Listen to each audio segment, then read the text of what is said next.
जब भी मानवता का मार्ग अंधकार से गुजरता है, जब भी जीवन में शांति और संतोष का मार्ग खो जाता है, ऐसे समय में बुद्ध का नाम एक दीपस्तंभ की तरह प्रकट होता है। यह कोई साधारण नाम नहीं है, बल्कि एक युग युगांतर का विचार है, जिसने न केवल भारतवर्ष बल्कि समस्त विश्व को आलोकित किया है। बुद्ध की शिक्षाएं, जो 2000 से भी अधिक वर्षों से प्रवाहित हो रही हैं, आज भी उतनी ही ताज़ा और प्रेरणादायक हैं, जितनी उनके जीवन काल में थीं।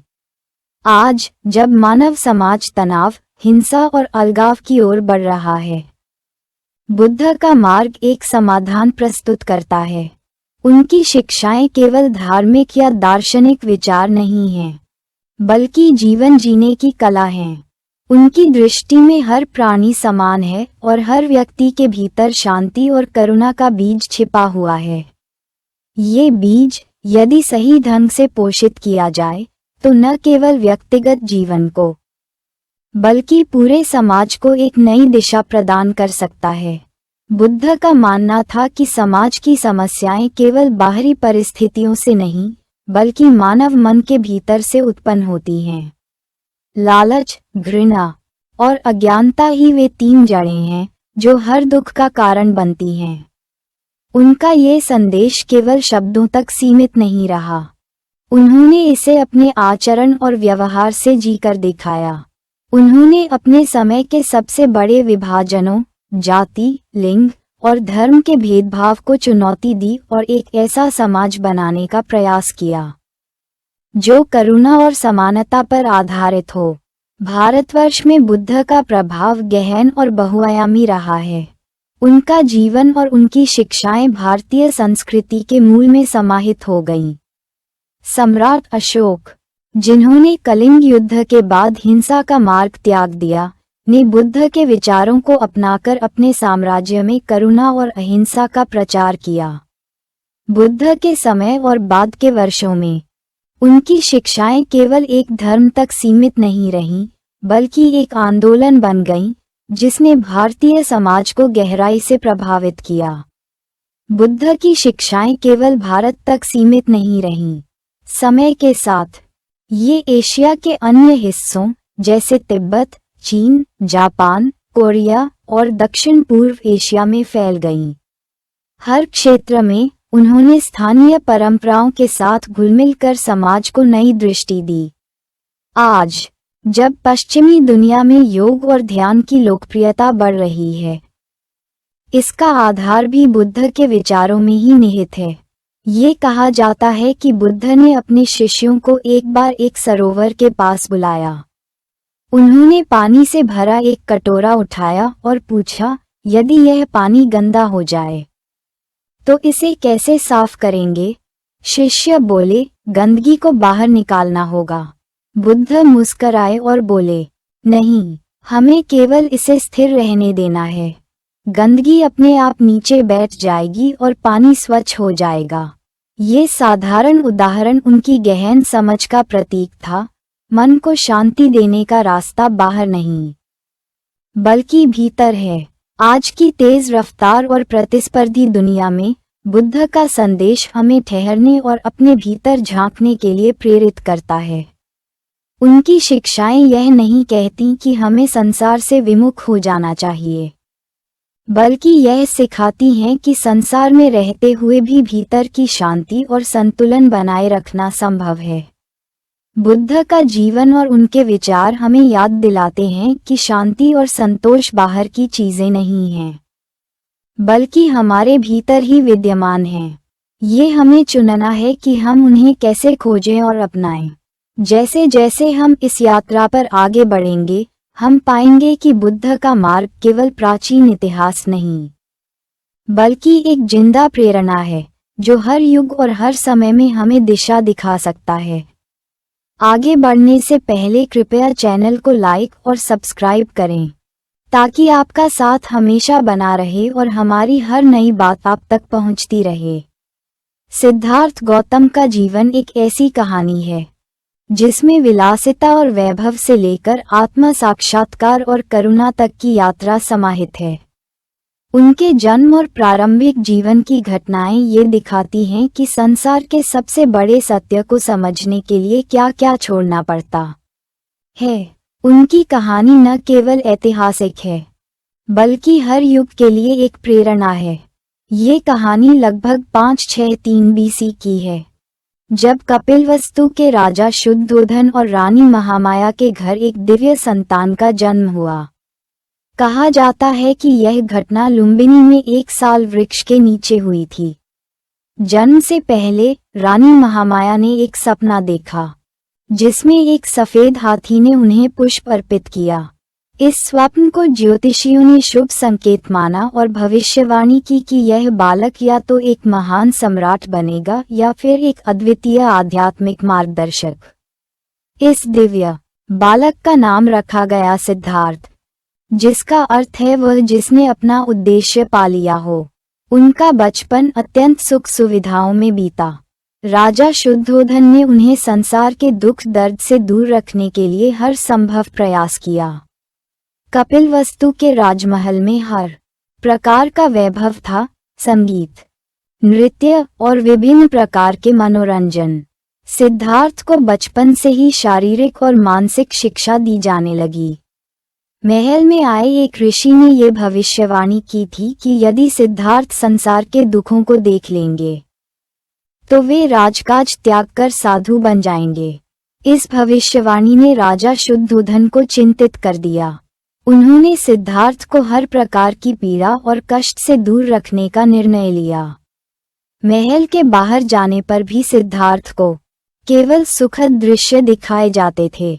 सिद्धार्थ का जीवन उन बच्चों की तरह था जिन्हें वास्तविकता से दूर रखा जाता है। वे महल के सुंदर बगीचों में खेलते, शिक्षकों से विभिन्न विषयों की शिक्षा लेते और युवावस्था तक एक परिपूर्ण राजकुमार की तरह बड़े हुए। उनके विवाह के लिए यशोधरा को चुना गया, जो अपनी सुंदरता और बुद्धिमत्ता के लिए प्रसिद्ध थीं। विवाह के बाद उनके पुत्र राहुल का जन्म हुआ, जिससे सिद्धार्थ का जीवन और भी खुशहाल प्रतीत होता था। लेकिन जीवन में बदलाव का क्षण तब आया जब सिद्धार्थ महल के बाहर पहली बार संसार को उसकी वास्तविकता में देख सके। कहा जाता है कि एक दिन वे अपने रथ पर सवार होकर नगर भ्रमण के लिए निकले। इस यात्रा के दौरान उन्होंने 4 दृश्य देखे जिन्होंने उनके जीवन को बदल दिया। 1. एक वृद्ध व्यक्ति। उन्होंने पहली बार वृद्धावस्था देखी और जाना कि हर व्यक्ति को बुढ़ापा झेलना पड़ता है। 2. एक रोगी व्यक्ति। उन्होंने देखा कि शरीर बीमार हो सकता है और पीड़ा अपरिहार्य है। 3. एक मृत व्यक्ति। मृत्यु को देखकर उन्हें जीवन की नश्वरता का बोध हुआ। 4. एक साधु। एक शांत साधु को देखकर उन्हें लगा कि संभवतः शांति का मार्ग इसी साधना में है। इन 4 दृश्यों ने सिद्धार्थ के मन में गहरे सवाल पैदा किए। वे सोचने लगे कि अगर जीवन में वृद्धावस्था, बीमारी और मृत्यु से बचा नहीं जा सकता, तो फिर मनुष्य का उद्देश्य क्या है? यह विचार उनके जीवन के हर पहलू को प्रभावित करने लगा। महल का वैभव और सुख अब उनके लिए फीका पड़ गया। महल में लौटने के बाद भी वे अपने सवालों के उत्तर खोजने में लगे रहे। उनकी पत्नी यशोधरा और पुत्र राहुल उनके लिए प्रिय थे, लेकिन उनके मन में संसार के सत्य को जानने की ललक उनसे कहीं अधिक प्रबल थी। आखिरकार एक रात सिद्धार्थ ने महल छोड़ने का निर्णय लिया। कहा जाता है कि वे अपने पुत्र और पत्नी को सोता छोड़कर निकले। उनके मन में एकमात्र उद्देश्य था, मानव जीवन के दुखों का कारण समझना और उससे मुक्ति का मार्ग खोजना।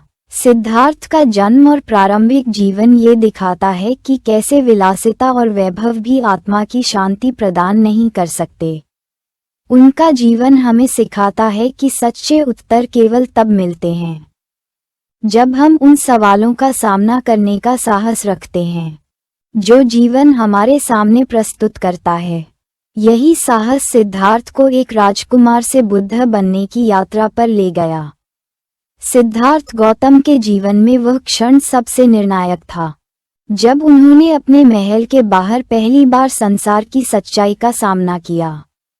ये 4 दृश्य, जिन्हें बौद्ध परंपरा में 4 संकेत कहा जाता है, न केवल उनके जीवन को बदलने वाले थे, बल्कि उन सभी के लिए एक मार्गदर्शक सिद्ध हुए, जो जीवन के गूढ़ प्रश्नों के उत्तर खोजने का प्रयास करते हैं। ये कथा दर्शाती है कि कैसे बाहरी अनुभव आंतरिक परिवर्तन की यात्रा का आधार बन सकते हैं। सिद्धार्थ का जीवन अब तक सुख और वैभव से भरपूर था। राजा शुद्धोधन ने ये सुनिश्चित किया था कि सिद्धार्थ किसी भी प्रकार की पीड़ा, कष्ट या मृत्यु के दर्शन न करें। महल के बाहर जाने पर उनके सामने केवल खुशहाल और स्वस्थ लोगों को ही प्रस्तुत किया जाता था। लेकिन नियति को कौन रोक सकता है? सिद्धार्थ का सामना उस सच्चाई से होना तय था, जिसे शुद्धोधन ने उनसे छिपाने का प्रयास किया था। एक दिन सिद्धार्थ ने अपने सारथी चन्ना से कहा कि वह महल से बाहर नगर भ्रमण करना चाहते हैं। इस यात्रा में उन्होंने पहली बार एक वृद्ध व्यक्ति को देखा। वह व्यक्ति झुका हुआ था, उसकी त्वचा पर झुर्रियां थीं, बाल सफेद हो चुके थे और वह अपनी छड़ी के सहारे चल रहा था। सिद्धार्थ ने चन्ना से पूछा, यह व्यक्ति ऐसा क्यों दिखता है? चन्ना ने उत्तर दिया, राजकुमार, ये बुढ़ापा है। ये हर मनुष्य को एक दिन घेर लेता है। समय के साथ शरीर दुर्बल हो जाता है और शक्तियां क्षीण हो जाती हैं। ये सुनकर सिद्धार्थ चकित रह गए। उन्होंने सोचा, क्या मैं भी एक दिन ऐसा हो जाऊंगा? क्या हर कोई वृद्धावस्था का सामना करता है? इस विचार ने उनके भीतर एक अजीब बेचैनी पैदा कर दी। दूसरी यात्रा में सिद्धार्थ ने एक व्यक्ति को देखा जो पीड़ा से कराह रहा था। उसकी आंखें थकी हुई थीं, शरीर दुबला और दुर्बल था। सिद्धार्थ ने चन्ना से पूछा, इस व्यक्ति को क्या हुआ है? चन्ना ने उत्तर दिया, ये बीमार है। राजकुमार, बीमारी किसी को भी हो सकती है। शरीर कभी न कभी रोग का शिकार होता ही है। ये सुनकर सिद्धार्थ का मन और अधिक विचलित हो गया। उन्होंने सोचा, क्या ये पीड़ा भी सभी को झेलनी पड़ती है? क्या इस कष्ट से कोई बच सकता है? यह विचार उनके लिए असहनीय था। तीसरी यात्रा में सिद्धार्थ ने एक शव देखा। उसके चारों ओर लोग विलाप कर रहे थे। यह उनके लिए सबसे विचलित करने वाला दृश्य था। उन्होंने चन्ना से पूछा, क्या हुआ है? यह व्यक्ति क्यों नहीं उठ रहा? चन्ना ने उत्तर दिया, यह मृत है राजकुमार। ये शरीर अब कभी नहीं चलेगा, न बोलेगा। ये जीवन का अंत है और हर किसी को एक दिन मृत्यु का सामना करना पड़ता है। सिद्धार्थ स्तब्ध रह गए। उन्होंने पहली बार महसूस किया कि जीवन की नश्वरता अपरिहार्य है। उनका मन सवालों से भर गया। यदि मृत्यु निश्चित है, तो जीवन का उद्देश्य क्या है? क्या ये केवल जन्म, वृद्धावस्था, रोग और मृत्यु के चक्र में फंसने के लिए है? क्या इससे बाहर निकलने का कोई मार्ग है? ये तीसरा संकेत उनके भीतर एक गहरी बेचैनी और जिज्ञासा का संचार कर गया। उन्होंने महसूस किया कि जिस संसार को वे अब तक जानते थे, वह केवल सत ही था। वास्तविकता इससे कहीं अधिक गूढ़ और पीड़ादायक थी। चौथी यात्रा के दौरान सिद्धार्थ ने एक साधु को देखा। वह साधु साधारण वस्त्र पहने, शांत मुद्रा में, सिर मुंडाए हुए और हाथ में भिक्षापात्र लिए जा रहा था। साधु के चेहरे पर गहरी शांति और संतोष झलक रहा था, मानो संसार की सभी चिंताओं से मुक्त हो। सिद्धार्थ ने चन्ना से पूछा, ये कौन है और यह इतना शांत क्यों दिख रहा है? चन्ना ने कहा, यह एक साधु है जिसने संसार के मोह माया और कष्टों को त्याग दिया है। यह व्यक्ति सत्य और शांति की खोज में निकला है। सिद्धार्थ उस साधु की शांति और संतुलन से प्रभावित हुए। ये दृश्य उनके लिए उम्मीद की एक किरण जैसा था। उन्होंने सोचा, यदि इस व्यक्ति ने संसार के दुखों से मुक्त होकर इतनी शांति प्राप्त की है, तो मैं भी यह कर सकता हूँ। शायद यही जीवन का वास्तविक उद्देश्य है। इन 4 संकेतों ने सिद्धार्थ के जीवन का मार्ग बदल दिया। अब तक वे एक राजकुमार के रूप में अपनी जिम्मेदारियों और सुख सुविधाओं में खोए हुए थे, लेकिन इन दृश्यों ने उनके भीतर एक गहरी बेचैनी पैदा कर दी। उन्होंने महसूस किया कि महल का वैभव और सुख केवल क्षणिक हैं। उन्हें ये समझ में आने लगा कि मनुष्य का जीवन केवल भौतिक सुखों को पाने में नहीं है, बल्कि इससे परे एक गहरी सच्चाई को खोजने में है। ये सच्चाई क्या है? जीवन का वास्तविक उद्देश्य क्या है? क्या मृत्यु और दुख से बचने का कोई मार्ग है? महल में लौटने के बाद भी सिद्धार्थ का मन शांत नहीं हो पाया। वे बार बार उन दृश्यों के बारे में सोचते जो उन्होंने देखे थे।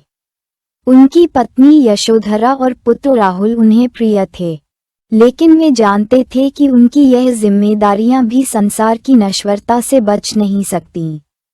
वे रातों को जागकर सोचते, क्या मैं अपने परिवार के साथ रहकर इन सवालों के उत्तर खोज सकता हूँ, या फिर मुझे सब कुछ छोड़कर सत्य की खोज में निकलना होगा?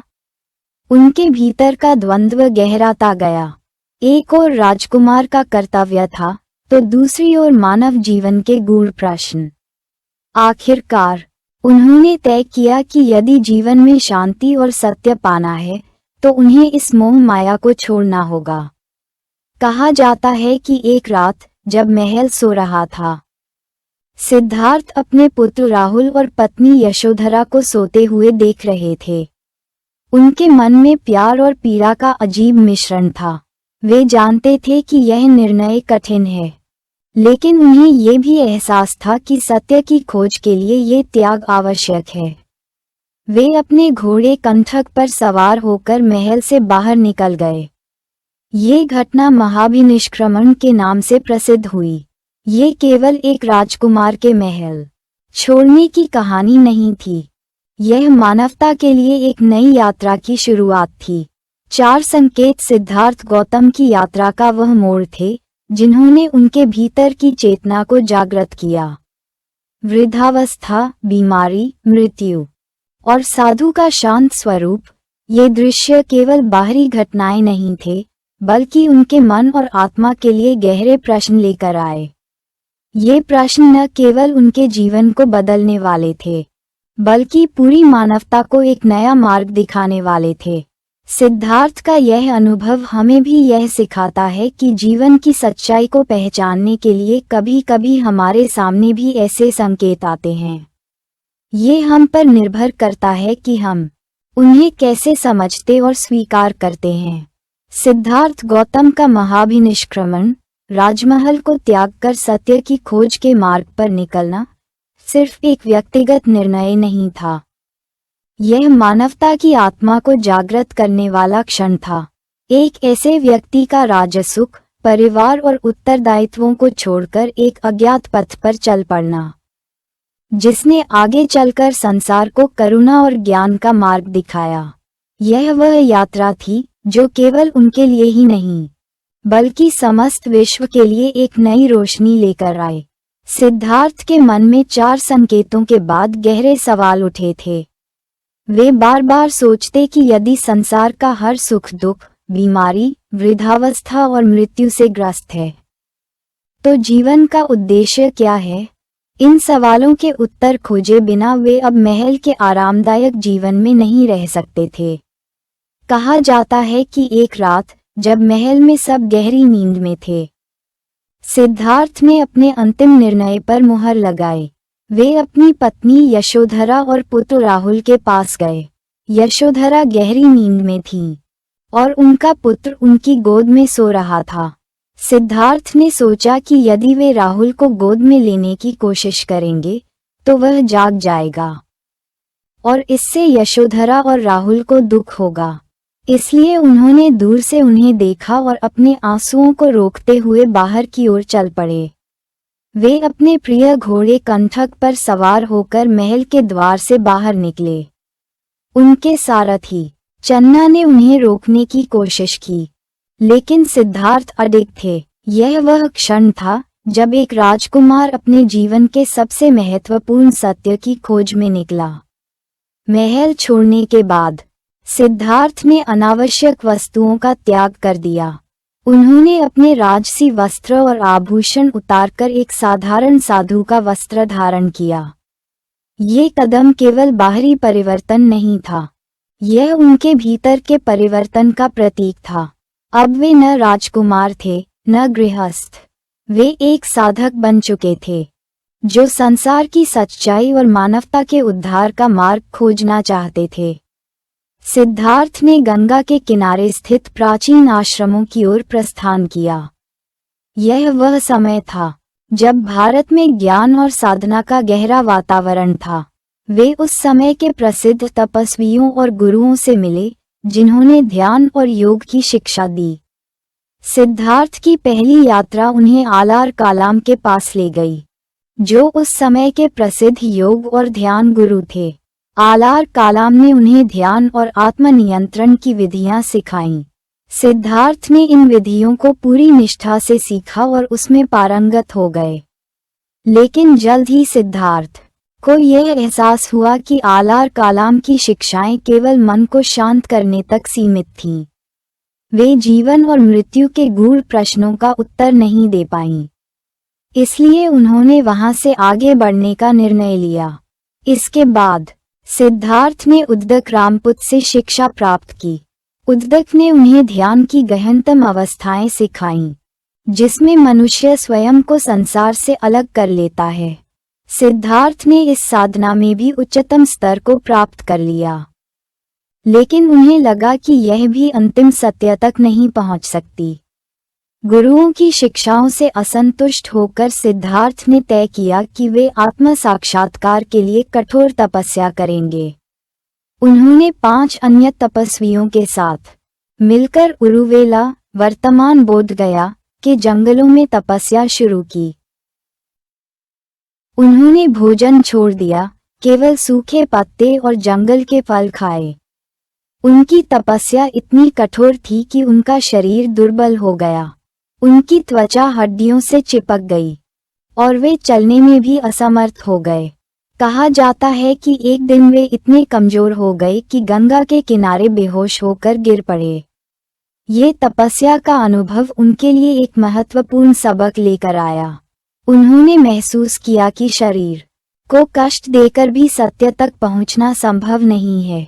यह अतिरेकी मार्ग, जैसे विलासिता का जीवन, सत्य की खोज में विफल था। सिद्धार्थ ने समझा कि सत्य की खोज के लिए न तो विलासिता का जीवन उपयुक्त है और न ही कठोर तपस्या। उन्होंने इसे मध्य मार्ग नाम दिया, ऐसा मार्ग जो संतुलन और संयम पर आधारित हो। उन्हें ये भी एहसास हुआ कि शरीर की देखभाल करना उतना ही महत्वपूर्ण है जितना आत्मा की। इसलिए उन्होंने तपस्या छोड़ दी और नियमित भोजन करना शुरू किया। इस निर्णय ने उनके साथ तपस्या कर रहे अन्य तपस्वियों को निराश किया और वे उन्हें छोड़कर चले गए। लेकिन सिद्धार्थ अपनी खोज में अडिग रहे। तपस्या के बाद जब सिद्धार्थ दुर्बल हो चुके थे, एक स्थानीय युवती सुजाता ने उन्हें खीर का प्रसाद दिया। ये घटना उनके जीवन में प्रतीकात्मक महत्व रखती है। सुजाता का प्रसाद सिद्धार्थ के लिए शारीरिक और मानसिक ऊर्जा का स्रोत बना। इसके बाद वे अपने जीवन की सबसे बड़ी साधना के लिए तैयार हुए। सिद्धार्थ ने ये तय किया कि वे अब अपनी साधना को अंतिम चरण तक लेकर जाएंगे। वे बोधगया में एक पीपल के वृक्ष, जिसे आज बोधि वृक्ष कहते हैं, के नीचे बैठ गए और संकल्प लिया कि जब तक उन्हें सत्य का ज्ञान नहीं होगा, वे इस स्थान से नहीं उठेंगे। सिद्धार्थ का संन्यास और सत्य की खोज की यह यात्रा केवल उनके व्यक्तिगत संघर्ष की कहानी नहीं है, यह मानवता के लिए एक सीख है। ये दर्शाता है कि सत्य की खोज के लिए बाहरी सुखों और कठोर तपस्या से परे जाना आवश्यक है। उनकी यात्रा ने हमें सिखाया कि जीवन में संतुलन और दृढ़ता ही सच्चे ज्ञान का मार्ग प्रशस्त कर सकते हैं। सिद्धार्थ गौतम के जीवन की सबसे निर्णायक घटना उनकी बुद्धत्व की प्राप्ति थी। यह न केवल उनके व्यक्तिगत यात्रा का चरम था, बल्कि विश्व इतिहास में भी एक महान क्षण के रूप में दर्ज हुआ। ये घटना दर्शाती है कि सच्चा ज्ञान पाने के लिए आंतरिक संघर्ष, दृढ़ता और समर्पण आवश्यक हैं। सिद्धार्थ का यह अनुभव मानवता को अज्ञानता, दुख और मोह से मुक्ति का मार्ग दिखाने वाला बना। महान तपस्वी सिद्धार्थ ने ये तय कर लिया था कि वे अब सत्य को जानने के लिए अपने अंतिम प्रयास करेंगे। वे वर्तमान बिहार राज्य के बोधगया पहुंचे, जहां उन्होंने एक विशाल पीपल के वृक्ष, बोधि वृक्ष, के नीचे ध्यान लगाने का निश्चय किया। उन्होंने संकल्प लिया, जब तक मैं सत्य का ज्ञान नहीं प्राप्त कर लेता, मैं यहाँ से नहीं उठूंगा। चाहे मेरा शरीर नष्ट हो जाए, लेकिन मेरा संकल्प अडिग रहेगा। ये संकल्प उनके दृढ़ निश्चय और आंतरिक बल का प्रतीक था। जब सिद्धार्थ ध्यान में लीन हो गए, तो उन्होंने अपने भीतर और बाहर दोनों स्तरों पर कई प्रकार के संघर्षों का सामना किया।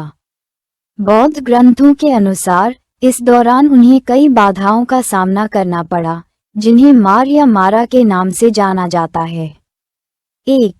कामनाओं का प्रलोभन। मारा ने सबसे पहले सिद्धार्थ को भौतिक सुखों और कामनाओं से विचलित करने का प्रयास किया। उसने सुंदर अप्सराओं को भेजा, जो मोहक नृत्य और मधुर संगीत के माध्यम से उनका ध्यान भटकाने का प्रयास करने लगीं।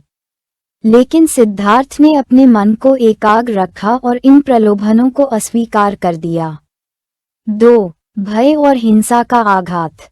जब प्रलोभन विफल हो गया, तो मारा ने सिद्धार्थ को भयभीत करने के लिए राक्षसों का सहारा लिया। उन्होंने भयंकर आवाजें की, आंधी तूफान पैदा किया और हिंसक छवियों का प्रदर्शन किया। लेकिन सिद्धार्थ अपने ध्यान में अडिग रहे। उन्होंने सोचा, ये सब मेरी चेतना की परीक्षाएं हैं, मैं इन्हें पार कर सकता हूँ। 3. अहंकार का अंतिम प्रयास। अंत में मारा ने सिद्धार्थ को अपने अहंकार के माध्यम से विचलित करने का प्रयास किया। उसने उन्हें ये सोचने पर विवश करने की कोशिश की कि वे पहले ही महान हैं और उन्हें सत्य की खोज की आवश्यकता नहीं है। लेकिन सिद्धार्थ ने अपने भीतर विनम्रता और दृढ़ता को बनाए रखा। मारा के सभी प्रयास विफल हो गए। सिद्धार्थ का मन पूरी तरह से शांत और स्थिर हो गया। उन्होंने गहरे ध्यान में प्रवेश किया और जीवन, मृत्यु और पुनर्जन्म के रहस्यों को समझा। ये ध्यान 3 चरणों में विकसित हुआ। 1. पूर्व जन्मों की स्मृति, पुनस्सति। सिद्धार्थ ने अपने अनेक पूर्व जन्मों को देखा। उन्होंने अपने जीवन के कर्मों और उनके प्रभावों को समझा। ये ज्ञान उन्हें ये समझाने में सहायक हुआ कि सभी प्राणियों का जीवन कर्मों के चक्र से बंधा हुआ है। 2. कर्म और पुनर्जन्म का ज्ञान, च्युत्युपपट ज्ञान। उन्होंने ये देखा कि सभी जीव पुनर्जन्म और मृत्यु के चक्र में फंसे हुए हैं। इस चक्र का मूल कारण है अज्ञानता, तृष्णा और मोह। 3. 4 आर्य सत्य और अष्टांग मार्ग, अवेक्था ज्ञान। उन्होंने 4 आर्य सत्य को समझा। 1. जीवन दुख से भरा है। 2. दुख का कारण तृष्णा, इच्छा है। 3. तृष्णा का अंत दुख का अंत है। 4. अष्टांग मार्ग पर चलकर दुख का अंत किया जा सकता है। सिद्धार्थ ने यह अनुभव किया कि उन्होंने अपने भीतर की अज्ञानता को पूरी तरह से नष्ट कर दिया है। उन्होंने मानव जीवन के दुखों का कारण और उससे मुक्ति का मार्ग पूरी तरह से समझ लिया। इस ज्ञान की प्राप्ति के साथ ही सिद्धार्थ बुद्ध बन गए, जिसका अर्थ है जागृत या प्रबुद्ध व्यक्ति। ये घटना वैशाख पूर्णिमा की रात को घटित हुई थी, जब चांद अपने पूर्ण रूप में था। इसे बुद्ध पूर्णिमा के रूप में जाना जाता है और बौद्ध धर्म में अत्यंत पवित्र माना जाता है। बुद्ध की ज्ञान प्राप्ति के समय कई प्रतीकात्मक घटनाओं का उल्लेख मिलता है। कहा जाता है कि धरती ने उनकी गवाही दी। जब मारा ने उनसे पूछा कि वे सत्य के योग्य क्यों हैं, तो बुद्ध ने धरती को स्पर्श किया। धरती ने उनकी तपस्या और निष्ठा की गवाही दी। वृक्ष और प्रकृति ने उनकी साधना का सम्मान किया।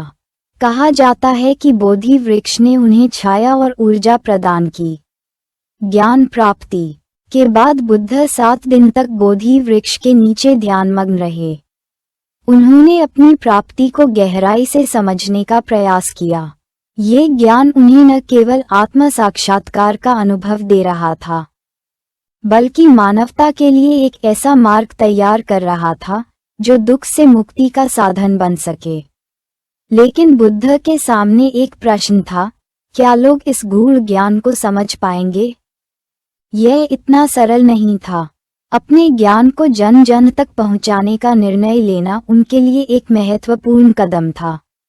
उन्होंने ये तय किया कि वे इसे केवल बौद्धिक चर्चा तक सीमित नहीं रखेंगे, बल्कि इसे सरल और व्यवहारिक बनाएंगे ताकि हर वर्ग और आयु के लोग इसे समझ सकें। बुद्धत्व की प्राप्ति केवल एक व्यक्ति का जागरण नहीं था, बल्कि यह पूरी मानवता के लिए एक प्रकाश बन गया।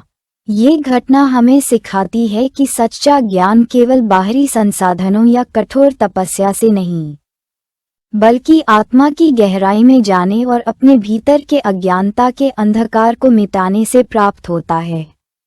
बुद्ध की इस ज्ञान प्राप्ति ने उनकी अगली यात्रा को निर्धारित किया, जिसमें वे मानवता को इस ज्ञान का उपहार देने के लिए निकल पड़े। ज्ञान प्राप्ति के बाद सिद्धार्थ गौतम, जो अब बुद्ध बन चुके थे, के समक्ष एक बड़ा प्रश्न खड़ा था। क्या मैं इस ज्ञान को लोगों तक पहुंचाऊं? क्या वे इसे समझ पाएंगे? ये ज्ञान गूढ़ था और इसके लिए एक साधारण मन को तैयार करना आवश्यक था। बुद्ध ने अंततः यह निर्णय लिया कि वे इसे जन जन तक पहुंचाएंगे। उनके इस निर्णय ने न केवल उनके जीवन को एक नया उद्देश्य दिया, बल्कि मानवता के लिए एक नया धर्म, बौद्ध धर्म, की नींव रखी। बुद्ध ने बोधगया में 7 सप्ताह बिताए। वे इस दौरान विभिन्न वृक्षों के नीचे ध्यान करते रहे और अपनी ज्ञान प्राप्ति को गहराई से समझने का प्रयास किया। इस समय उनके मन में 2 विचार प्रमुख थे। 1. क्या लोग इस गूढ़ सत्य को समझने में सक्षम होंगे? 2. यदि नहीं, तो क्या इसे सरल और व्यवहारिक रूप में प्रस्तुत किया जा सकता है?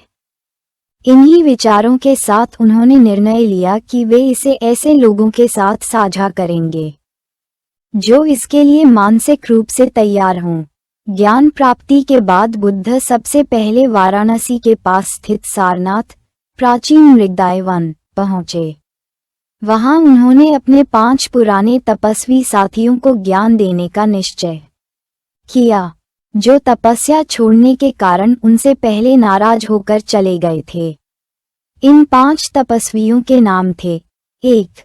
कौंडिन्य, 2. अश्वजित, 3. वप, 4. भद्रिक, 5. महामानव। जब बुद्ध सारनाथ पहुंचे तो पहले तो इन तपस्वियों ने उन्हें नजरअंदाज करने का प्रयास किया, लेकिन बुद्ध की उपस्थिति और तेजस्विता ने उन्हें उनकी बात सुनने के लिए प्रेरित किया। बुद्ध ने अपने प्रथम उपदेश को धर्मचक्र प्रवर्तन, धर्म का पहिया घुमाना, कहा। यह उपदेश केवल एक धर्म की स्थापना नहीं थी, बल्कि मानवता के लिए एक नया दृष्टिकोण था। उन्होंने इस उपदेश में 4 आर्य सत्य और अष्टांगिक मार्ग की व्याख्या की। 4 आर्य सत्य: 1. दुख, जीवन में दुख अपरिहार्य है। जन्म, वृद्धावस्था, बीमारी, मृत्यु, वियोग और तृष्णा सभी दुख का हिस्सा हैं। 2. दुख समुदय, दुख का कारण तृष्णा, इच्छा है। ये तृष्णा भौतिक वस्तुओं, रिश्तों और जीवन की स्थिरता के प्रति होती है। 3. दुख निरोध, दुख का अंत, तृष्णा को समाप्त करके दुख का अंत किया जा सकता है। 4. मार्ग, दुख के अंत का मार्ग, दुख को समाप्त करने के लिए अष्टांगिक मार्ग का अनुसरण करना आवश्यक है। अष्टांगिक मार्ग, आर्य अष्टांगिक मार्ग। बुद्ध ने यह मार्ग दुख से मुक्ति पाने का व्यवहारिक साधन बताया। इसमें 8 अंग हैं। 1. सम्यक दृष्टि, सही दृष्टिकोण। 2. सम्यक संकल्प, सही विचार। 3. सम्यक वाणी, सही भाषण। 4. सम्यक कर्मांत, सही कर्म। 5. सम्यक आजीविका, सही आजीविका। 6. सम्यक प्रयास, सही प्रयास। 7. सम्यक स्मृति, सही ध्यान। 8. सम्यक समाधि, सही ध्यानस्थिता। बुद्ध के उपदेश ने 5 तपस्वियों को गहराई से प्रभावित किया। इनमें से सबसे पहले कौंडिन्य ने बुद्ध के मार्ग को स्वीकार किया और उनके शिष्य बन गए। ये बौद्ध संघ संघहा की स्थापना का आरंभ था। धीरे धीरे अन्य तपस्वियों ने भी बुद्ध के मार्ग को अपनाया। ये घटना केवल बौद्ध धर्म की नींव नहीं थी, बल्कि यह भी दिखाती है कि सच्चा ज्ञान और करुणा मानवता के हर स्तर पर प्रभाव डाल सकते हैं। सारनाथ न केवल बौद्ध धर्म का जन्मस्थान बना, बल्कि यह ज्ञान और करुणा के प्रचार प्रसार का पहला केंद्र भी बना। बुद्ध ने यहाँ कई दिनों तक अपने उपदेश दिए। ये स्थान बौद्ध तीर्थयात्रा के सबसे महत्वपूर्ण स्थलों में से एक बन गया। बुद्ध के धर्मचक्र प्रवर्तन के उपदेश को कई प्रतीकों द्वारा दर्शाया गया है। 1. धर्मचक्र, यह उपदेश जीवन में एक नए चक्र की शुरुआत का प्रतीक है। 2. मृगदाय वन में दिया गया यह उपदेश करुणा और शांति का प्रतीक है। बुद्ध ने यह उपदेश ऐसे समय में दिया जब समाज अनेक प्रकार के भेदभावों और रूढ़ियों से ग्रस्त था। उन्होंने ये दिखाया कि ज्ञान और मुक्ति न तो केवल ब्राह्मणों के लिए है और न ही केवल तपस्वियों के लिए। ये हर व्यक्ति के लिए उपलब्ध है, जो इसे समझने और अपनाने के लिए तैयार है। बुद्ध की शिक्षाएं आज भी उतनी ही प्रासंगिक हैं जितनी उस समय थीं। दुख का कारण और उसे समाप्त करने का मार्ग आज भी मानवता के लिए गहरी अंतर्दृष्टि प्रदान करता है। उनके अष्टांगिक मार्ग में न केवल आध्यात्मिक उन्नति का मार्ग है, बल्कि यह मानसिक शांति, सामाजिक संतुलन और व्यक्तिगत विकास का आधार भी है। धर्मचक्र प्रवर्तन का उद्देश्य केवल एक शिक्षण नहीं था, यह मानवता के लिए एक नई राह की शुरुआत थी। बुद्ध ने दिखाया कि सत्य को अपनाने के लिए जाति, वर्ग और सामाजिक स्थिति कोई मायने नहीं रखती। यह उपदेश करुणा, ज्ञान और शांति का संदेश देता है, जो आज भी प्रासंगिक है। धर्मचक्र प्रवर्तन के बाद बुद्ध ने अपना ध्यान केवल सत्य की खोज और उपदेश देने तक सीमित नहीं रखा। उन्होंने बौद्ध धर्म के एक मजबूत और स्थिर संगठन या संघहा की नींव रखी, जिसमें सभी लोग, चाहे वे राजा हों या रंक, ब्राह्मण हों या शूद्र, शामिल हो सकते थे। इस संघ का उद्देश्य न केवल धर्म का प्रचार करना था, बल्कि समग्र रूप से समाज में बदलाव लाना था। बुद्ध ने ये दिखाया कि एक सशक्त समाज तभी संभव है जब हर व्यक्ति अपनी जीवन शैली में करुणा, शांति और अहिंसा को समाहित करे। बुद्ध के पहले उपदेश के बाद धीरे धीरे उनके साथियों की संख्या बढ़ने लगी। सबसे पहले उनके 5 शिष्य कौंडिन्य, अश्वजित, वप, भद्रिक और महामानव ने बुद्ध के मार्ग को अपनाया। ये बौद्ध धर्म के प्रचार की शुरुआत थी। इन शिष्यों को बुद्ध ने ये ज्ञान दिया कि केवल भिक्षु या तपस्वी नहीं, बल्कि हर व्यक्ति इस धर्म का पालन कर सकता है। बुद्ध ने अपने शिष्यों को न केवल धार्मिक शिक्षा दी, बल्कि उन्हें मानवता के प्रति करुणा, अहिंसा और अहंकार का त्याग करने के बारे में भी बताया। इस प्रकार बौद्ध संघ का संगठन एक ऐसे समुदाय के रूप में आकार लेने लगा, जो पूरी दुनिया में समता और शांति का संदेश देने में सक्षम था। बौद्ध संघ का एक विशेष पहलू ये था कि इसमें हर वर्ग के लोग शामिल हो सकते थे। यह एक ऐसा संगठन था जो पूरी दुनिया के लिए खुला था। निम्नलिखित बिंदुओं से संघ की विशेषताओं को समझा जा सकता है। 1. संघ का समावेशी दृष्टिकोण। बुद्ध ने संघ में प्रवेश के लिए किसी भी जाति, धर्म या वर्ग के भेद को नकारा। इसके बजाय उन्होंने ये स्पष्ट किया कि बौद्ध संघ में हर व्यक्ति को समान दर्जा मिलेगा, चाहे वह ब्राह्मण हो या शूद्र, एक राजा हो या व्यापारी। सभी को बौद्ध संघ में जगह दी जाएगी। यह उस समय के जातिवाद और सामाजिक असमानताओं को चुनौती देने वाला था। 2. संघ का उद्देश्य। बौद्ध संघ का मुख्य उद्देश्य केवल धार्मिक उपदेश देना नहीं था, बल्कि यह समाज में शांति और करुणा स्थापित करने के लिए एक सशक्त समुदाय का निर्माण करना था। संघ के सदस्य आपस में भाईचारे की भावना से जुड़े रहते थे और मिलकर ध्यान और साधना करते थे। 3. साधना और आचार। संघ के प्रत्येक सदस्य को दैनिक जीवन में संयमित आचार और आचरण अपनाने की शिक्षा दी जाती थी। बौद्ध भिक्षु और भिक्षुनियां साधारण जीवन जीते थे और उनकी दिनचर्या ध्यान और भिक्षाटन में बसी होती थी।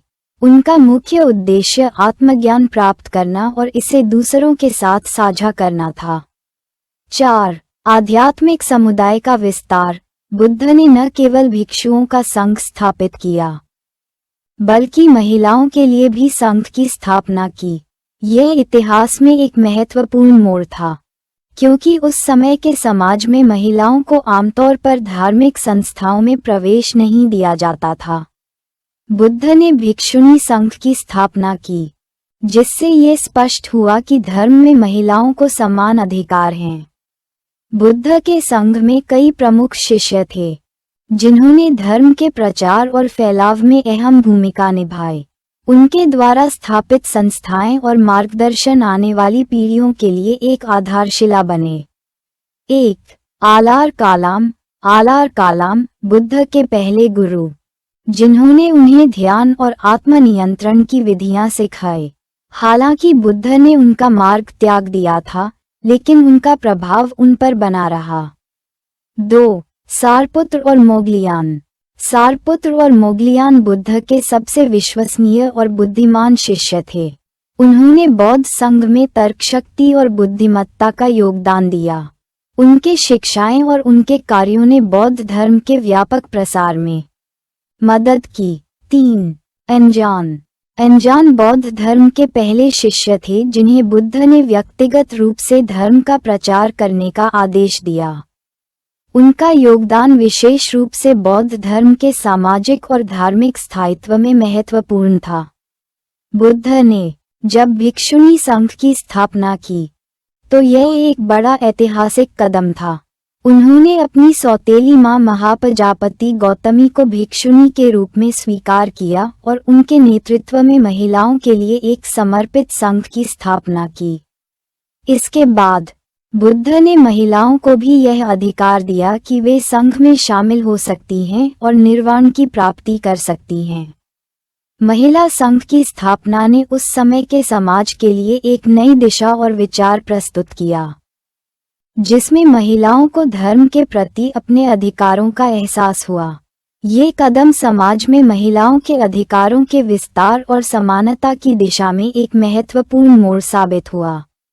बौद्ध धर्म के संस्थापक सिद्धार्थ गौतम, जो अब बुद्ध के रूप में जाने जाते थे, ने अपने जीवन के अधिकांश समय में धर्म का प्रचार किया।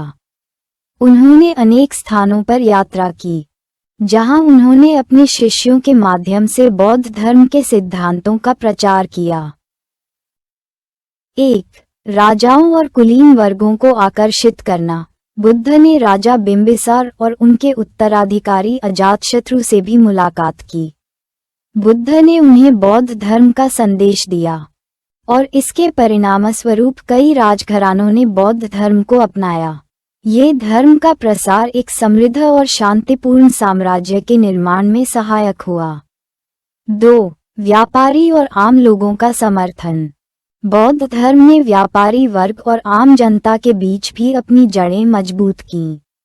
बुद्ध के संदेश ने शांति और करुणा के विचार को व्यापारी वर्ग और आम जनता तक पहुंचाया, जिससे ये धर्म उनके जीवन का हिस्सा बन गया। बुद्ध ने संघ की एक सशक्त संरचना स्थापित की, जो बाद में बौद्ध धर्म के विस्तार और स्थायित्व में सहायक सिद्ध हुई। संघ का उद्देश्य न केवल धर्म का प्रचार करना था, बल्कि इसे एक साझा जिम्मेदारी और उद्देश्य के रूप में देखा जाता था। यह एक धार्मिक समुदाय था, जिसमें प्रत्येक सदस्य के लिए एक कर्तव्य और नियम थे। संघ की शासन संरचना में बौद्ध भिक्षु एक दूसरे से सशक्त संवाद और सहयोग करते थे। उन्होंने अपनी पूजा, ध्यान और आचार को एक साझा उद्देश्य के तहत व्यवस्थित किया। बुद्ध ने संघ की स्थापना से यह सिद्ध कर दिया कि धर्म का प्रचार केवल उपदेशों तक सीमित नहीं होना चाहिए, बल्कि इसे एक सशक्त, समर्पित समुदाय के रूप में समाज में फैलाना चाहिए। संघ की स्थापना ने बौद्ध धर्म को न केवल धार्मिक रूप से स्थिर किया, बल्कि इसे एक सामाजिक आंदोलन का रूप भी दिया। बुद्ध के शिष्य, चाहे वे पुरुष हों या महिलाएं, धर्म के संदेश को फैलाने में अग्रणी बने। संघ ने बौद्ध धर्म को एक वैश्विक परिप्रेक्ष्य दिया और इसे कई स्थानों पर फैलाया। बुद्ध ने जिस संघ की स्थापना की, वह उनके जीवन का एक महत्वपूर्ण हिस्सा था। संघ बौद्ध भिक्षुओं का समुदाय था, जो उनके सिद्धांतों का पालन करते हुए उनका प्रचार करते थे। हालांकि संघ की स्थापना के समय और उसके बाद यह एक गंभीर आंतरिक चुनौती बन गई थी। बुद्ध ने भिक्षुओं का एक समुदाय स्थापित किया, जिसमें सभी जातियों और वर्गों के लोग शामिल थे।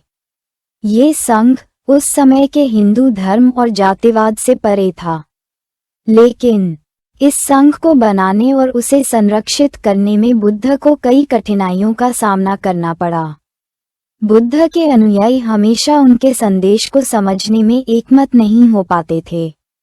कुछ भिक्षु अधिक कठिन तपस्या की ओर अग्रसर हो जाते, तो कुछ ध्यान में विलीन हो जाते।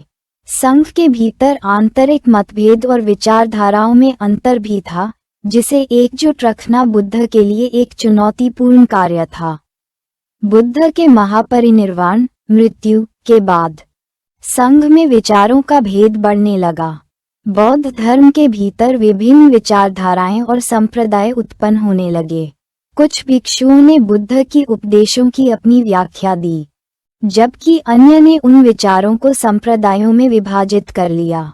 इस विचार भिन्नता के कारण बौद्ध धर्म में विभिन्न शाखाएं उत्पन्न हुईं, जैसे थेरावादा, महायान और वज्रयान। बुद्ध के उपदेशों के सही रूप की व्याख्या और उसका पालन कैसे किया जाए, यह एक गंभीर आंतरिक मुद्दा बन गया। संघ के भीतर कई बार मतभेदों ने उसे तोड़ा भी। एक उदाहरण के रूप में, बुद्ध के अनुयायियों के बीच परिग्रह, भिक्षुओं के लिए जीवन यापन के लिए आवश्यक वस्तुएं को लेकर विवाद हुआ। इस प्रकार के विवादों ने बौद्ध धर्म को विभिन्न रूपों में विभाजित कर दिया, और आज भी यह विभाजन कई देशों में देखा जाता है। आज के समय में बौद्ध धर्म के कुछ सिद्धांत और उपदेशों का रूपांतरण और गलत व्याख्या की गई है, जो कि धर्म के वास्तविक उद्देश्य से अलग हैं। बौद्ध धर्म के अनुयायी, जो शांति, ध्यान और आत्मज्ञान की प्राप्ति की दिशा में होते हैं, अब कुछ मामलों में इस धर्म के सिद्धांतों का गलत प्रचार किया जा रहा है। आजकल कई व्यवसाय और संस्थाएं बौद्ध धर्म के ध्यान और मानसिक शांति को एक उपभोक्ता उत्पाद के रूप में प्रस्तुत कर रही हैं। ध्यान के रूप में बौद्ध धर्म की जो सरल और गहन प्रक्रिया है, उसे अब व्यावसायिक उद्देश्य के लिए पेश किया जा रहा है। ध्यान केंद्रों में शुल्क लेकर लोगों को मानसिक शांति के लिए आकर्षित किया जाता है, और यह बौद्ध धर्म के मूल उद्देश्य के खिलाफ है। आज के इस कंज्यूमरिज्म में, जो बौद्ध धर्म की शिक्षाएं अनगिनत व्यापारियों और योग शिक्षकों द्वारा पेश की जाती हैं, वे अक्सर उपभोक्ताओं को आकर्षित करने के लिए विकृत रूप में प्रस्तुत की जाती हैं। बौद्ध धर्म की जो गहरी और विचारशील प्रथा है, उसे अब सिर्फ एक मानसिक व्यायाम या शांति के साधन के रूप में पेश किया जाता है, न कि एक जीवन पद्धति के रूप में। माइंडफुलनेस, सजगता, आजकल एक लोकप्रिय शब्द बन चुका है, जिसे बौद्ध धर्म से जोड़कर प्रस्तुत किया जाता है। हालांकि इसका उद्देश्य आंतरिक शांति और मानसिक संतुलन होता है, लेकिन इसके व्यावसायिक उपयोग ने इसे एक फैशन बना दिया है। बौद्ध धर्म में माइंडफुलनेस का वास्तविक उद्देश्य केवल शारीरिक या मानसिक शांति तक सीमित नहीं है, बल्कि यह आत्मज्ञान की ओर अग्रसर होने का मार्ग है। इसके अलावा बौद्ध धर्म की शिक्षाओं को आध्यात्मिक पहलू से हटकर सिर्फ एक मानसिक प्रक्रिया के रूप में प्रस्तुत किया जाता है। यह विचार कि माइंडफुलनेस का सिर्फ एक व्यक्तिगत अनुभव होता है और यह सिर्फ व्यावसायिक सफलता के लिए है, बौद्ध धर्म के मूल सिद्धांतों से मेल नहीं खाता। बुद्ध के जीवन और उनके उपदेशों के साथ जो चुनौतियां जुड़ी थीं, वे न केवल उनके समय के लिए बल्कि आज भी प्रासंगिक हैं। उनके सिद्धांतों के विरोध में धार्मिक और सामाजिक ताकतें थीं, लेकिन उनके उपदेश आज भी विश्वभर में आत्मज्ञान, शांति और करुणा के स्तंभ के रूप में जीवित हैं। हालांकि समय के साथ उनके संदेशों का रूपांतरण और गलत व्याख्याएं भी उत्पन्न हुई हैं, फिर भी बौद्ध धर्म के मूल सिद्धांतों की महत्ता आज भी उतनी ही प्रासंगिक है। सिद्धार्थ गौतम ने जो उपदेश दिए थे, वे न केवल समाज के खिलाफ थे, बल्कि उन्होंने व्यक्ति की आत्मा और आंतरिक संघर्षों को एक नया दृष्टिकोण दिया।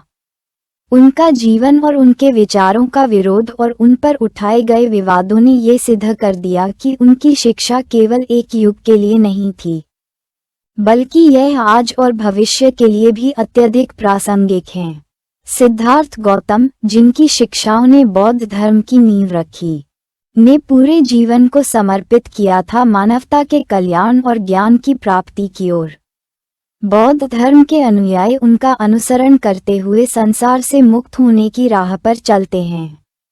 बुद्ध ने न केवल जीवन के गहरे रहस्यों को समझा, बल्कि उन रहस्यों को पूरी दुनिया तक पहुंचाया। अब समय था उनका अंतिम सफर तय करने का। वे जब इस संसार से विदा लेने को थे, तो ये सवाल उठता है, क्या उनका जीवन केवल एक यात्रा थी, या फिर यह एक उद्देश्य की ओर बढ़ता हुआ मार्ग था, जो हमें आत्मज्ञान की दिशा में एक आखिरी कदम की ओर अग्रसर करता है। बुद्ध के जीवन के अंतिम वर्षों में एक खास बदलाव आया। उनके शिष्यों और अनुयायियों ने यह महसूस किया कि उनके गुरु के शरीर में अब उतनी ऊर्जा और जीवन शक्ति नहीं रही थी, लेकिन बुद्ध के शांत स्वभाव और उनके उपदेशों में कोई कमी नहीं आई थी। ये समय उनके जीवन के सबसे महत्वपूर्ण अध्यायों में से एक था।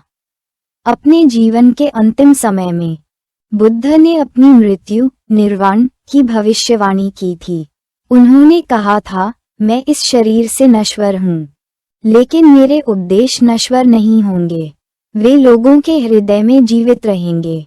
बुद्ध ने अपने शिष्यों को अपने जीवन का उद्देश्य समझाया और यह बताया कि ज्ञान और करुणा कभी समाप्त नहीं होते। उन्होंने निर्वाण के बारे में विस्तार से बताया कि यह आत्मा की मुक्ति और सभी इच्छाओं से उन्मुक्ति का अवस्था है। बुद्ध का अंतिम समय तब आया जब वे उत्तर प्रदेश के कुशीनगर में थे। यहाँ पर उन्होंने अपने शिष्यों के साथ अंतिम समय बिताने का निर्णय लिया। ये स्थान अब बौद्ध धर्म के एक प्रमुख तीर्थ स्थल के रूप में प्रतिष्ठित है। कुशीनगर की ओर यात्रा करते समय बुद्ध ने अपने शिष्यों से कहा था कि उनका शरीर अब शिथिल हो गया है और यह अंतिम यात्रा का समय आ गया है। उन्होंने अपनी मृत्यु को पूरी तरह से स्वीकार किया था और अपने शिष्यों से कहा था कि मृत्यु जीवन का एक अनिवार्य भाग है और इसे एक प्राकृतिक प्रक्रिया के रूप में देखना चाहिए। बुद्ध का अंतिम समय उनके जीवन के समग्र उपदेश का अंतिम प्रमाण था। उन्होंने निर्वाण के सिद्धांत को सरल शब्दों में बताया कि यह जीवन और मृत्यु के चक्र से मुक्ति का मार्ग है। बुद्ध ने अपने शिष्यों को बताया कि वह जो संसार के सभी दुखों से मुक्ति चाहते हैं, उन्हें आत्मज्ञान की दिशा में अग्रसर होना चाहिए। निर्वाण का अनुभव करने के बाद बुद्ध ने शांति और शांति के साथ मृत्यु को गले लगाया। उनका शरीर शिथिल हो गया और वे एक सामान्य व्यक्ति की तरह इस संसार से विदा हो गए। लेकिन उन्होंने जो ज्ञान छोड़ दिया था वह युगों तक जीवित रहेगा। बुद्ध के अंतिम क्षणों में उन्होंने अपनी मृत्यु से पहले अपने शिष्यों को यह उपदेश दिया कि आपका कार्य मेरी मृत्यु से समाप्त नहीं होगा। जो मैंने ज्ञान पाया है वह आपके भीतर भी समाहित है। अपने आंतरिक प्रकाश को देखिए और उससे मार्गदर्शन प्राप्त कीजिए। यह उपदेश बौद्ध धर्म के अनुयायियों के लिए एक अमूल्य धरोहर साबित हुआ। बुद्ध ने मृत्यु के बाद भी अपनी शिक्षाओं को जीवित रखा, जो आज भी संसार में व्याप्त हैं। बुद्ध की मृत्यु एक शांत और असाधारण घटना थी। जब उनका शरीर शांतिपूर्ण रूप से नष्ट हो रहा था, उनके शिष्यों ने इसे स्वीकार किया और उनके उपदेशों के माध्यम से उनकी शिक्षा को सशक्त किया। जब बुद्ध ने अपने अंतिम समय में निर्वाण की अवस्था में प्रवेश किया, तो उनके शिष्य श्रद्धा से उनके पास इकट्ठा हुए और उनका ध्यान किया। उनके शरीर के अंतिम संस्कार के बाद बौद्ध धर्म के अनुयायी उनकी धरोहर को समाहित करने के लिए विविध स्थानों पर उनके अवशेषों को संग्रहित करने लगे। इन अवशेषों को दांडी कहा जाता था और उन्हें बौद्ध स्तूपों में रखा गया। बुद्ध की मृत्यु के बाद उनके शिष्य और अनुयायी उनकी शिक्षाओं को फैलाने के लिए दुनिया भर में यात्रा करने लगे। बौद्ध धर्म ने भारतीय उपमहाद्वीप से बाहर भी अपनी जड़ें जमाई और विभिन्न देशों में फैल गया। बुद्ध के निर्वाण के बाद भी उनकी उपदेशों की शिक्षा जीवित रही।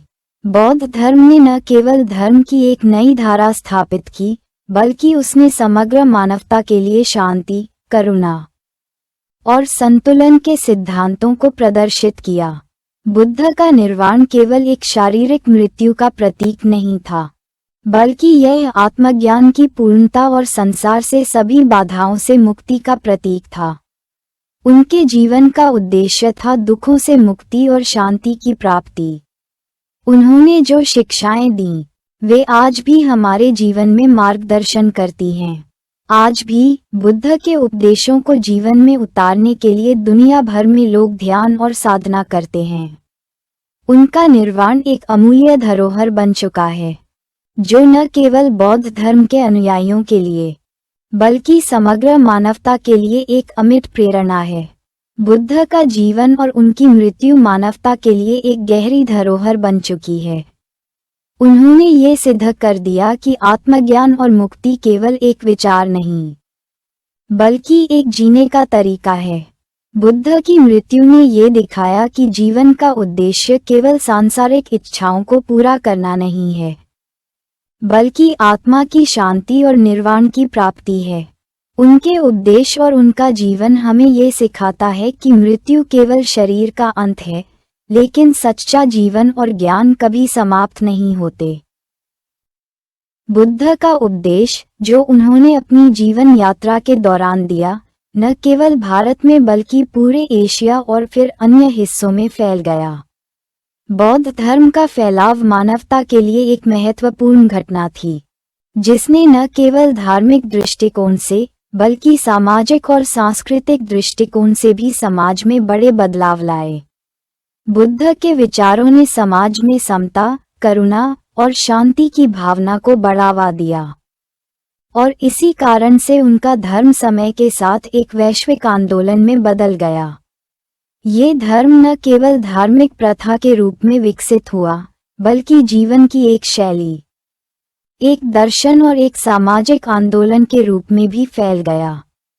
बौद्ध धर्म के विस्तार की शुरुआत भारत में अशोक सम्राट के शासनकाल से होती है। सम्राट अशोक, जो मौर्य साम्राज्य के सबसे महान शासकों में से एक थे, ने बौद्ध धर्म को राज्य की आधिकारिक धर्म के रूप में अपनाया। अशोक ने अपने शासनकाल में बौद्ध धर्म का प्रचार करने के लिए कई उपाय किए, जिसमें प्रमुख रूप से धर्म उपदेश, स्तूपों का निर्माण और धार्मिक संदेशों का प्रचार शामिल था। अशोक ने बौद्ध धर्म को एक राज्य नीति के रूप में स्थापित किया और इसे फैलाने के लिए अपनी सैन्य शक्ति का भी उपयोग किया। उन्होंने अपने साम्राज्य के विभिन्न हिस्सों में बौद्ध धर्म के संदेश लिखवाए और स्तूपों का निर्माण करवाया, जो अब तक उनके शासन के समय के ऐतिहासिक और धार्मिक धरोहर के रूप में उपस्थित हैं। अशोक का सबसे बड़ा योगदान था बौद्ध धर्म को दक्षिण एशिया और उससे परे फैलाना। उन्होंने बौद्ध भिक्षुओं और उपदेशकों को विभिन्न देशों में भेजा, जिनमें श्रीलंका, नेपाल, अफगानिस्तान और अन्य दक्षिण एशियाई देशों का समावेश था।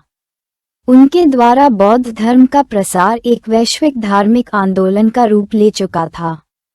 अशोक के समय में बौद्ध धर्म की नींव मजबूत हो चुकी थी, लेकिन इसके बाद धर्म का प्रसार और भी तेजी से हुआ। सबसे पहले चीन में बौद्ध धर्म का प्रवेश हुआ, जहां ये धीरे धीरे जनसाधारण में फैलने लगा। 1. चीन। बौद्ध धर्म के चीन में प्रवेश के बारे में कई किंवदंतियां हैं, लेकिन ऐतिहासिक दृष्टिकोण से यह माना जाता है कि चीन में बौद्ध धर्म का पहला प्रभाव पहली शताब्दी में हुआ, जब सिल्क रूट के माध्यम से बौद्ध भिक्षु चीन में आए। धीरे धीरे बौद्ध धर्म ने चीनी समाज में गहरे प्रभाव डाले और यह एक प्रमुख धार्मिक विश्वास बन गया। चीन में बौद्ध धर्म के विभिन्न स्कूल और धाराएं विकसित हुईं, जिनमें से जैन बौद्ध धर्म और तिब्बती बौद्ध धर्म प्रमुख रहे। बौद्ध धर्म के शिक्षाएं चीन के साहित्य, कला और समाज में गहरे तरीके से समाहित हो गईं। 2. तिब्बत। तिब्बत में बौद्ध धर्म का प्रवेश 7वीं शताब्दी के आसपास हुआ, जब तिब्बती राजा सोनसेन गोम्बो ने बौद्ध धर्म को अपनाया। तिब्बत में बौद्ध धर्म के प्रसार में तिब्बती बौद्ध धर्म का एक विशेष रूप विकसित हुआ, जिसे वज्रायन कहा जाता है। इस धर्म ने तिब्बत में न केवल धार्मिक रूप से बल्कि सांस्कृतिक रूप से भी समाज को गहरे तरीके से प्रभावित किया। 3. कोरिया। कोरिया में बौद्ध धर्म का आगमन भी लगभग उसी समय हुआ था, जब ये चीन में फैल रहा था। कोरिया में बौद्ध धर्म का प्रभाव खासकर कला और वास्तुकला में दिखाई दिया, और यह बाद में कोरियाई समाज का अभिन्न हिस्सा बन गया। बौद्ध धर्म ने दक्षिण पूर्व एशिया में भी काफी प्रभाव डाला, खासकर देशों जैसे कि श्रीलंका, बर्मा, म्यांमार, थाईलैंड और कंबोडिया में। 1. श्रीलंका। श्रीलंका में बौद्ध धर्म का प्रवेश सम्राट अशोक के बाद हुआ था, जब उन्होंने अपने बेटे महेंद्र को श्रीलंका में बौद्ध धर्म का प्रचार करने के लिए भेजा। महेंद्र के प्रयासों से श्रीलंका में बौद्ध धर्म न केवल समृद्ध हुआ, बल्कि ये देश का मुख्य धर्म बन गया। 2. थाईलैंड और बर्मा। थाईलैंड और बर्मा में भी बौद्ध धर्म ने एक महत्वपूर्ण स्थान प्राप्त किया। थाईलैंड में मुख्य रूप से थेरावदा बौद्ध धर्म प्रचलित हुआ, जो कि पाली भाषा में आधारित था। बर्मा में भी थेरावदा बौद्ध धर्म का प्रमुख प्रभाव था, और यहाँ के लोग इसे अपनी जीवनशैली का हिस्सा मानते थे। बौद्ध धर्म का प्रभाव अब केवल एशिया तक ही सीमित नहीं रहा। 19वीं और 20वीं शताब्दी में पश्चिमी दुनिया में भी बौद्ध धर्म की शिक्षा और दर्शन ने गहरी छाप छोड़ी। 1. पश्चिमी देशों में बौद्ध धर्म का प्रवेश। बौद्ध धर्म के दर्शन, विशेषकर ध्यान और आंतरिक शांति की खोज, पश्चिमी समाज के लिए आकर्षक बन गए। 19वीं शताब्दी में बौद्ध धर्म के प्रमुख उपदेशकों ने पश्चिमी देशों में बौद्ध धर्म का प्रचार शुरू किया। 2. पारंपरिक बौद्ध धर्म और आधुनिक पश्चिमी समाज। बौद्ध धर्म ने पश्चिमी समाज में मानसिक स्वास्थ्य, ध्यान और आंतरिक शांति के लिए अपनी प्रासंगिकता साबित की। इसके अलावा बौद्ध विचारों ने पश्चिमी दर्शन, साहित्य और कला को भी प्रभावित किया। बौद्ध धर्म ने न केवल धार्मिक दृष्टिकोण से बल्कि सामाजिक दृष्टिकोण से भी दुनिया भर में गहरा प्रभाव डाला। बुद्ध के उपदेशों ने समता, करुणा और अहिंसा की भावना को बढ़ावा दिया, जो कि कई देशों के सामाजिक सुधार आंदोलनों में प्रेरणा का स्रोत बने। 1. समाज में समानता। बौद्ध धर्म ने जाति व्यवस्था, सामाजिक भेदभाव और हिंसा के खिलाफ एक स्पष्ट आवाज उठाई। बुद्ध ने समाज में समानता और सम्मान की बात की और यह विचार धीरे धीरे दुनिया भर में फैलने लगा। 2. धार्मिक सहिष्णुता और शांति। बौद्ध धर्म के उपदेशों ने विश्वभर में धार्मिक सहिष्णुता और शांति की भावना को बढ़ावा दिया। ये धर्म दुनिया के विभिन्न हिस्सों में सहनशीलता और मानवता के सिद्धांतों को बढ़ावा देने में सहायक हुआ। बौद्ध धर्म का फैलाव न केवल एक धार्मिक यात्रा थी, बल्कि यह मानवता के एक साझा उद्देश्य के लिए थी। बुद्ध ने जिस शांति, करुणा और अहिंसा के सिद्धांतों की शिक्षा दी, वे आज भी विश्वभर में प्रभावी हैं। बौद्ध धर्म न केवल धार्मिक व्यवस्था, बल्कि समाज में सकारात्मक बदलाव लाने का एक उपकरण बन गया। आज, जहां लोग आत्मज्ञान, शांति और मानसिक संतुलन की तलाश करते हैं, वहां बौद्ध धर्म की शिक्षाएं और उनका प्रभाव जीवित हैं। आखिरकार, बौद्ध धर्म ने एक ऐसा दृष्टिकोण प्रस्तुत किया है जो दुनिया भर के व्यक्तियों को एक सशक्त, समृद्ध और शांतिपूर्ण जीवन जीने के लिए प्रेरित करता है। बुद्ध के जीवन और उनके उपदेशों के बाद बौद्ध धर्म न केवल अपने जन्मस्थान भारत में, बल्कि पूरे संसार में एक अद्वितीय प्रभाव छोड़ने वाला सिद्धांत बन गया। लेकिन समय के साथ ये सवाल उठता है कि क्या बौद्ध धर्म सिर्फ एक ऐतिहासिक घटना थी, या ये समग्र मानवता के लिए एक स्थायी मार्गदर्शन प्रदान करने के लिए था? क्या हम आज भी बुद्ध के उपदेशों का पालन कर सकते हैं? और क्या उनका धर्म अब भी हमें एक बेहतर और शांतिपूर्ण जीवन जीने के लिए प्रेरित कर रहा है? इस बिंदु पर हम बौद्ध धर्म के भविष्य और सिद्धार्थ गौतम के समय की पारदर्शिता के बारे में चर्चा करेंगे, जो न केवल अतीत के अनुभवों को जीवित रखने के लिए, बल्कि भविष्य में भी दुनिया को शांति और करुणा की दिशा में मार्गदर्शन देने के लिए एक अनमोल धरोहर बने रहेंगे। बौद्ध धर्म, जो लगभग 2500 वर्ष पहले सिद्धार्थ गौतम ने भारत में स्थापित किया था, आज पूरी दुनिया में फैला हुआ है। ये धर्म विश्वभर में प्रमुख धार्मिक आस्थाओं में से एक है, और इसके अनुयायी आज भी सिद्धार्थ गौतम के उपदेशों का पालन करते हैं। आज बौद्ध धर्म मुख्य रूप से 4 प्रमुख प्रकारों में बांटा जाता है: थेरावदा, महायान, वज्रयान और जैन। बौद्ध धर्म की वर्तमान स्थिति ये दर्शाती है कि यह केवल एक धार्मिक विश्वास नहीं, बल्कि यह एक जीवन पद्धति और मानसिक संतुलन की एक मजबूत प्रणाली बन चुका है। लाखों लोग ध्यान, साधना और आंतरिक शांति की तलाश में बौद्ध धर्म की शिक्षाओं का पालन करते हैं। बौद्ध धर्म में विश्वास रखने वाले लोग, चाहे वे किसी भी देश या संस्कृति से हों, एक सामान्य सिद्धांत पर विश्वास करते हैं: दुखों से मुक्ति और शांति की प्राप्ति। बुद्ध ने जो उपदेश दिए, वे आज भी सत्य और कालातीत बने हुए हैं। उन्होंने जीवन के संघर्षों, दुखों और तनावों को समझने का एक तरीका प्रस्तुत किया, जो आज भी मानवता के लिए प्रासंगिक है। बुद्ध का सबसे बड़ा योगदान यही था कि उन्होंने ये बताया कि दुख जीवन का हिस्सा है, और उसे दूर करने के लिए हमें आत्मज्ञान और आंतरिक शांति की ओर अग्रसर होना चाहिए। आज के तेज और तनावपूर्ण समाज में भी बुद्ध के उपदेश अत्यधिक उपयोगी हैं। विशेषकर ध्यान और माइंडफुलनेस, सजगता की प्रैक्टिस ने आधुनिक मानसिक स्वास्थ्य उपचारों को प्रभावित किया है। वैश्विक स्तर पर लोग बौद्ध धर्म की ध्यान विधियों का अनुसरण करके मानसिक शांति प्राप्त कर रहे हैं, और ये लगातार बढ़ता जा रहा है। सिद्धार्थ गौतम का जीवन एक गहरी शिक्षाओं से भरा हुआ था।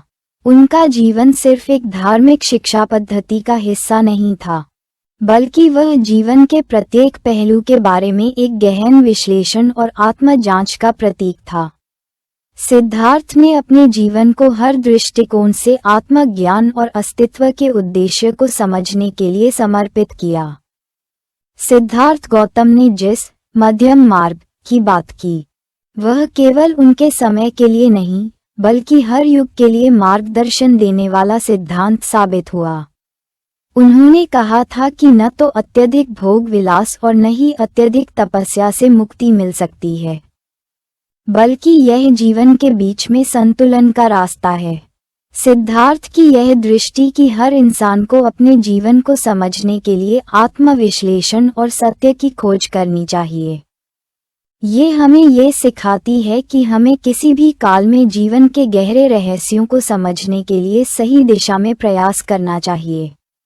आज की दुनिया में बौद्ध धर्म को विभिन्न रूपों में स्वीकार किया जाता है और हर रूप का उद्देश्य एक ही है, मानसिक शांति, करुणा और दुनिया के दुखों से मुक्ति। बौद्ध धर्म, जो एक समय केवल एशिया में सीमित था, अब पश्चिमी दुनिया में भी अपनी जगह बना चुका है। आज के समय में जब दुनिया विभिन्न संकटों का सामना कर रही है, युद्ध, भेदभाव, पर्यावरणीय संकट और मानसिक स्वास्थ्य समस्याएं, बौद्ध धर्म के सिद्धांत और सिद्धांतों की प्रासंगिकता अधिक महत्वपूर्ण हो जाती है। बुद्ध के द्वारा दिए गए अहिंसा, करुणा और शांति के सिद्धांत दुनिया में शांति और सहिष्णुता बढ़ाने के लिए एक आवश्यक मार्गदर्शन बन चुके हैं। बौद्ध धर्म की शिक्षा ये बताती है कि हर व्यक्ति को अपने जीवन की दिशा को तय करने का अधिकार है और उसे अपने कर्मों के परिणामों के प्रति पूरी जिम्मेदारी भी होनी चाहिए।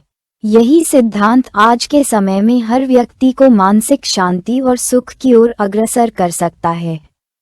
बौद्ध धर्म के अनुयायी न केवल आध्यात्मिक रूप से अपने जीवन को संतुलित करने के लिए बल्कि व्यक्तिगत विकास के लिए भी इस धर्म का पालन करते हैं। बुद्ध ने सिखाया कि केवल बाहरी दुनिया से मुक्त होना नहीं, बल्कि अपने भीतर के संघर्षों और दुखों से भी मुक्ति प्राप्त करना चाहिए। ध्यान और मानसिक शांति की प्रैक्टिस आज के समय में न केवल मानसिक स्वास्थ्य को बेहतर बनाती है, बल्कि यह लोगों को एक समर्पित और उद्देश्यपूर्ण जीवन जीने के लिए प्रेरित करती है। ये सिद्धांत न केवल धार्मिक व्यक्तियों के लिए बल्कि हर किसी के लिए प्रासंगिक है जो अपने जीवन में शांति और संतुलन चाहते हैं। बुद्ध का जीवन न केवल एक ऐतिहासिक घटना था, बल्कि उनके उपदेश और उनके विचार हमें ये सिखाते हैं कि जीवन का उद्देश्य केवल भौतिक सुखों में नहीं है। उनके उपदेशों का संदेश हर युग के लिए एक निरंतर मार्गदर्शन है। आज जब हम समाज में बढ़ती असमानताएं, हिंसा और मानसिक स्वास्थ्य संकटों का सामना कर रहे हैं, तो बुद्ध के उपदेश हमें शांति और करुणा की ओर अग्रसर होने के लिए प्रेरित करते हैं। बुद्ध के समय की पारदर्शिता ये बताती है कि जो समस्याएं हम आज सामना कर रहे हैं, उनका हल बुद्ध के उपदेशों में निहित है। उनकी शिक्षाएं जीवन के हर पहलू को गहराई से समझने और आंतरिक शांति की प्राप्ति की दिशा में मार्गदर्शन करने वाली हैं। बौद्ध धर्म का भविष्य आज की दुनिया में एक नई दिशा की ओर अग्रसर है। जब तक हम अपने भीतर की शांति और करुणा को पहचानने की कोशिश करते हैं, तब तक सिद्धार्थ गौतम के उपदेश हमारी मानसिक और आंतरिक यात्रा का मार्गदर्शन करते रहेंगे। उनका जीवन और उनके उपदेशों ने ये स्पष्ट किया कि सत्य की प्राप्ति और दुखों से मुक्ति केवल बाहरी परिस्थितियों पर निर्भर नहीं करती, बल्कि यह एक आंतरिक यात्रा है जो हर व्यक्ति को करनी चाहिए। आज भी बौद्ध धर्म के सिद्धांतों का पालन करने से हम जीवन में संतुलन, शांति और समृद्धि पा सकते हैं। बुद्ध का मार्गदर्शन अब भी हमारे जीवन में उतनी ही प्रासंगिकता रखता है जितना कि उनका समय था, और उनका ज्ञान आने वाले पीढ़ियों के लिए एक अनमोल धरोहर बनेगा। धन्यवाद। यदि आप हमारी मेहनत की सराहना करते हैं तो कृपया इस पोस्ट को लाइक और शेयर करें और हमारे इस चैनल को सब्सक्राइब करें।